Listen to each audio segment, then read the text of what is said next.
Chapter 9 The Criminal's Offer.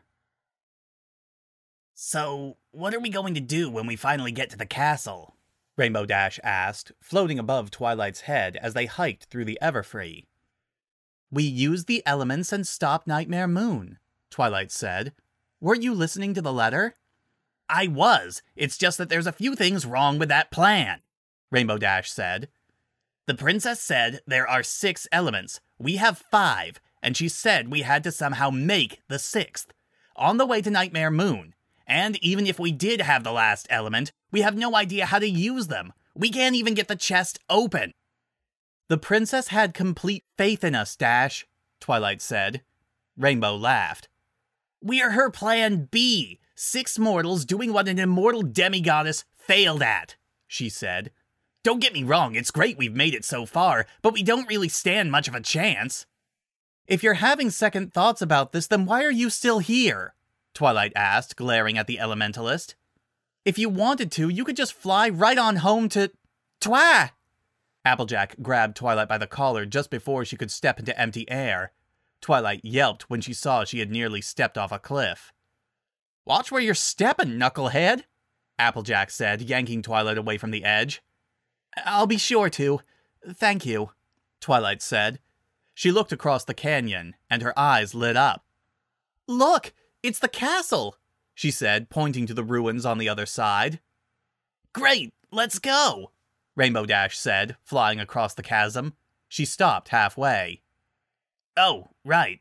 You guys can't fly. I think there's a bridge over there, Fluttershy said, pointing to a stone drawbridge nearby. Both sides of the old bridge were raised. There's probably a mechanism to lower it in there, Twilight said, pointing to the small ruined gatehouse next to the drawbridge on the other side of the canyon. I'll see what I can do, Rainbow Dash said. She swooped over to the opposite side of the canyon and dropped down into the roofless gatehouse. Rainbow Dash looked around for anything that looked like it would lower the bridge. Finally, she grinned when she saw an old lever sticking out of the rubble. She grabbed it with both hands and tried to pull, but no matter how much she tried, it wouldn't budge. Oh, come on, she grunted, pulling with all her might. Stupid lever. Need a hand with that? A woman's voice asked right next to Rainbow Dash's ear. Rainbow Dash turned around quickly, summoning her bow and loosing a fiery arrow. The woman wearing the dark purple and black flight suit stepped out of the arrow's path and leveled her own bow at Rainbow Dash's head, a crackling bolt of lightning protruding from her finger. Too slow, she said. Rainbow Dash suddenly ducked and swept the woman's legs out from under her, knocking her onto her back. Rainbow Dash kicked the woman's bow away and planted a foot on her chest. She pulled back on her bowstring, and a burning crimson arrow formed from her finger. Don't ever call Rainbow Dash slow, the elementalist warned. The woman, pinned to the ground, smiled and began to laugh. Not bad, kid, not bad. I'd say that was pretty good, she said. She grabbed Rainbow Dash's foot and twisted it. Rainbow Dash screamed, and a second later she was flat on her face under the woman. She couldn't move her hands.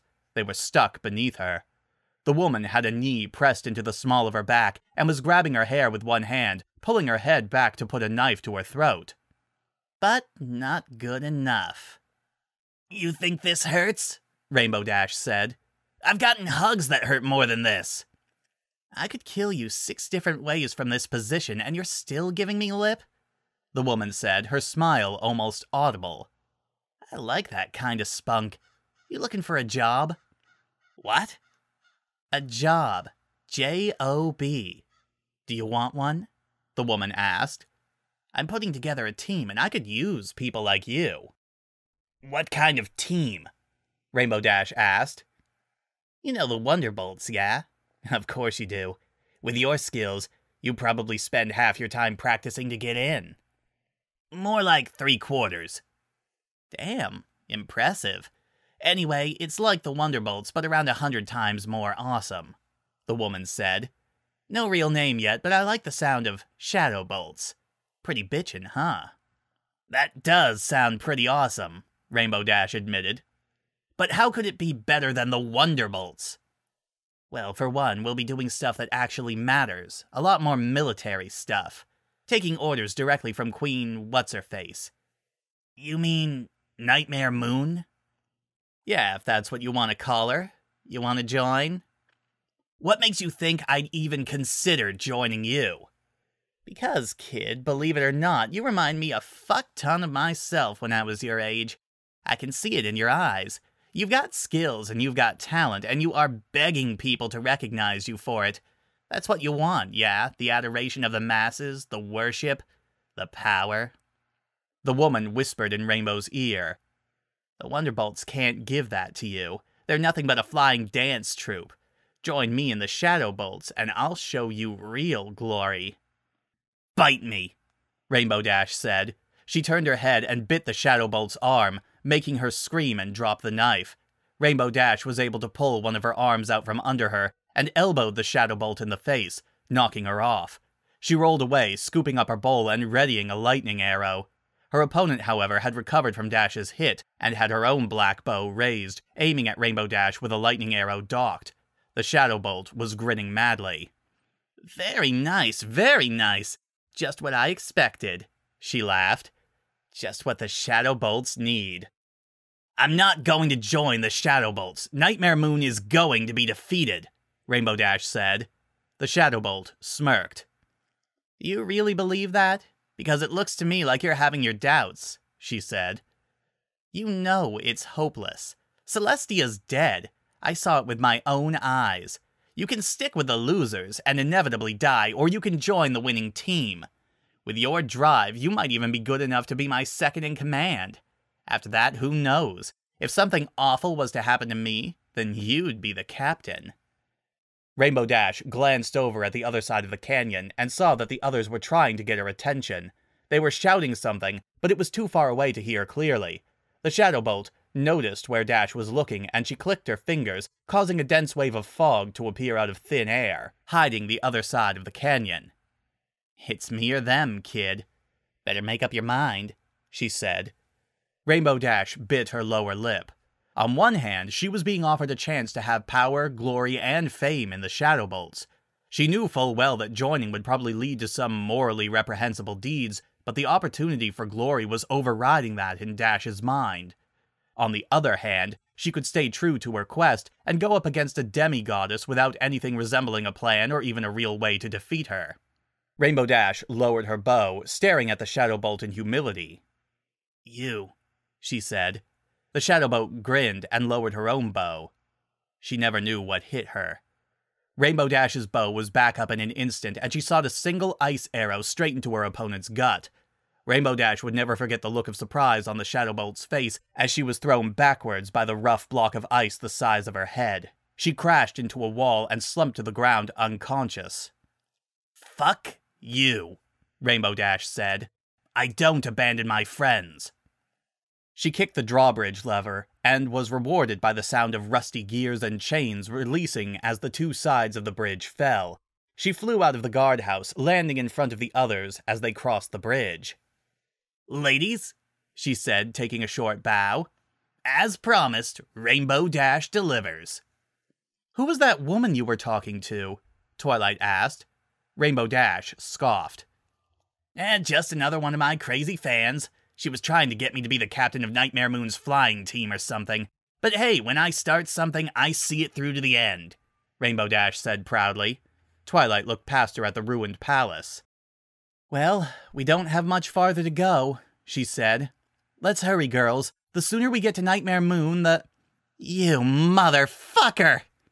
The 6 mages turned to see the very conscious Shadowbolt flying out of the old guardhouse, a scowl on her masked face. I give you a chance to join the winning team and you fucking shoot me? Rainbow Dash's eyes narrowed, and she raised her bow, generating an ice arrow. You girls go on without me. I'll catch up, she said. Gotta take out the trash. The Shadowbolt pulled back on her bow and released an icy arrow, which was intercepted by Rainbow Dash's own arrow. I'll teach you to disrespect your elders, the Shadowbolt screamed, flying straight at Rainbow Dash. Go! Hurry! Dash ordered, taking off to meet her opponent head-on. The others took her advice and ran the rest of the way across the bridge, still hearing the sounds of arrows flying as the two elementalists fought. The 5 mages kept on running towards the front gates of the castle. There was one woman standing on top of the castle walls, the moonlight shining through the hole in her noggin. "It's impressive you made it this far," the necromancer said, tapping her staff against the stone floor. "But you will go no further." Dozens of rotten undead burst from the ground around them, moaning. The 5 mages came to a halt, looking for some way to get out of their current pickle. "When I tell you to start running," Applejack whispered, pulling off the armor on her shoulder. "What are you going to do?" Twilight whispered back. "I'm going to finish what my family started," Applejack said, and she ran away from the group, sword in one hand and armor in the other. She held the shoulder armor above her head, proudly displaying the marking on it. "You know what this means?" she shouted at the necromancer, whose eyes were filled with anger as she saw the red apple inscribed on the metal. "My name's Applejack, paladin of Sweet Apple Cathedral, and proud granddaughter of Bishop Annie Smith." The necromancer grinned madly as she stared at Applejack with contempt. "An apple," she said, her hand tightening on her staff. "Kill the descendant of the damnable woman who defeated me."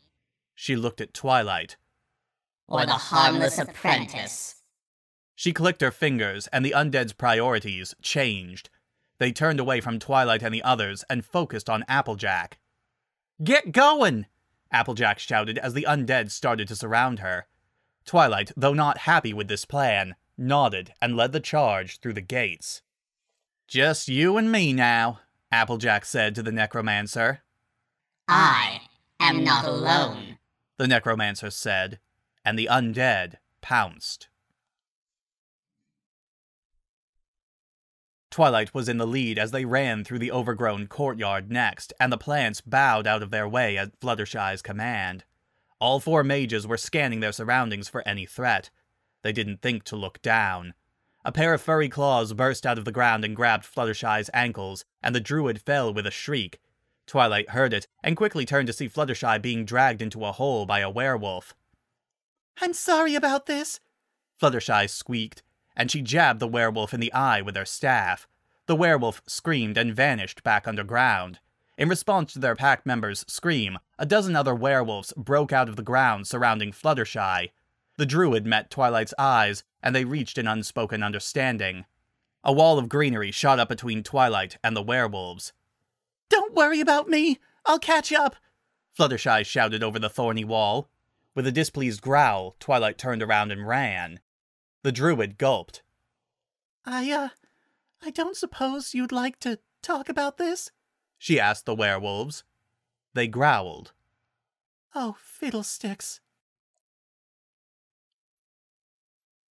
The courtyard gave way to the front hall, a once opulent room. A single man stood at the foot of the wide stairs, his arms crossed over his chest. "Iron Will," the man bellowed, flexing his biceps, "cannot allow you to pass." Rarity's eyes flicked over the man rapidly. Figure of a professional weightlifter, check. Horn-like hair, check. Huge axe, check. A fire of righteous rage ignited in Rarity's eyes. She quickly noticed that Iron Will was standing right beneath a large chandelier that was hanging from the ceiling by a single rusting chain. Rarity pointed at the chain, and it became surrounded by a shimmering blue glow. With one sharp tug, the chain snapped, and the chandelier came crashing down on Iron Will. "Terribly sorry, Twilight," Rarity said, daintily pulling off her gloves. "But I'm afraid I won't be able to go any farther until I beat this man within an inch of his life." Twilight gulped at the almost demonic look in Rarity's eyes and decided that it was in her best interest not to argue. She and Pinkie Pie kept running, going around Iron Will as he struggled to get out from under the chandelier. Twilight led Pinkie Pie on a jolly run through the dark hallways, following a path that had been burned into her memory over the years. Left out of the front hall, second right, immediate left, and then third right. The door to the Chamber of the Elements were wide open, and one man stood at the end of the hall, between Twilight and her objective. The Grand Master. The old man's eyes widened when he saw Pinkie. "You're..." Pinkie cut him off by jumping at him with a pair of juggling clubs raised above her head. Honk honk, Mother Hubbard! She yelled. The Grandmaster blocked the juggling clubs with ease, cutting them apart. Pinky didn't let up, however. She followed up the attack by swinging an oversized mallet, which the Grandmaster had a harder time blocking. Twilight ran past them, and the Grandmaster growled. "You will go no further," he said, dropping through the shadows at his feet. Pinky grabbed him by the hood as he fell through the ground, bracing her feet and pulling with all her might. The Grandmaster was jerked to a halt halfway through his shadow jump, with his head being held in place by Pinkie Pie and the rest of his body dangling from the ceiling, flailing wildly. "Go, Twilight! I'll be with you in a minute!" Pinkie shouted to Twilight. Twilight nodded and kept running. The Grandmaster, having had enough of being stuck, freeing himself from Pinkie's not-so-diabolical clutches, he dropped to the ground just as Twilight shut the stone doors to the Chamber of the Elements behind her. "Just you and me now, Pops," Pinkie said cheerfully. Twilight let out a breath when she was certain the doors were closed. Finally, she could stop running. She'd made it. The only sound in the large, circular room was that of slow breathing. Twilight turned to face its source. It was Nightmare Moon, lying against a large, ornate pedestal. She was asleep. Twilight would have started laughing if she hadn't covered her mouth in time. This, apparently, was what Celestia's trap had done. Twilight opened her tome and turned to the page that illustrated the chest that held the elements. Twilight glanced up at the sleeping, defenseless Nightmare Moon, then back at the picture of the chest. She shook her head and flipped through her tome rapidly. She didn't need the elements. She didn't even know how to use the elements. Nightmare Moon was asleep and completely defenseless. A powerful spell would be enough to do her in, and there was one spell in particular that would fit the bill, a spell that Princess Celestia had taught her years ago. Twilight moved her staff in the air exactly as the diagram in her tome instructed her to. As she did that, she began to pull in magical energy through her horn-like focus gem, letting it flow into her body and through her tome, where it was purified and channeled to the gem on her staff, which began to glow brighter and brighter. A bead of sweat dripped from Twilight's forehead as her staff became too bright to look at directly, and the accumulated magic started giving her a slight headache. "This is for the princess," Twilight said as she released her spell. A beam of magic so concentrated it was almost solid. It glowed like the sun itself, and Twilight had to avert her eyes as it screamed through the air. Nightmare Moon slapped the concentrated magic out of the air like it was a joke. Twilight's blood ran cold as the Queen of the Night lifted her head, blinking sleepily. It was too late. She'd failed. Her only chance to stop Nightmare Moon, and she'd failed. "Well, well, well," Nightmare Moon said, standing up and dusting herself off. "What a rude way to awaken someone."